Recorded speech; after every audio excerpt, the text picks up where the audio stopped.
என்பதாக நான் அனுசரித்து வந்த பாரம்பரியங்களிலிருந்து மதங்களிலிருந்து விடுதலை ஆயிட்டேன்.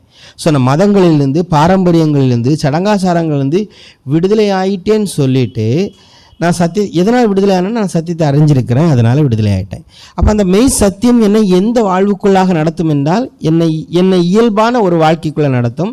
அந்த இயல்பான வாழ்க்கைக்கு தான் ஒரு பெயர்னா ஆவிக்குள்ளான வாழ்க்கை, இல்லைன்னா கிறிஸ்துவுக்குள்ளான வாழ்க்கை, இல்லை என்றால் எப்படி சொல்லலாம், தேவ ஆவியினால் நடத்தப்படுகிற ஒரு வாழ்க்கை, ஆவியினால் நடத்தப்படுகிற ஒரு வாழ்க்கைக்குள்ளாக நம்மளை நடத்தும். அந்த வாழ்க்கை எப்படி இருக்குன்னா சகோதரத்துவமாக தெய்வத்துவத்தின் பரிபூரணத்தை சுமந்த ஒரு வாழ்க்கையாக இருக்கும். ஸோ அந்த வாழ்க்கையை குறித்து, அந்த தெய்வீகத்தை குறித்து, அந்த கர்த்தத்துவத்தை குறித்து, அந்த பரிபூரண ஐக்கியத்தை குறித்து, பரிபூரண சந்தோஷத்தை குறித்து பேசக்கூடிய இடமும், அதை உணரக்கூடிய இடமும், அதை வாழ்வாக்கக்கூடிய இடமும் தான் சபை கூடி வருதலா என்று நான் நினைக்கிறேன், நான் புரிஞ்சுக்கிறேன், நான் அறிந்தபடி.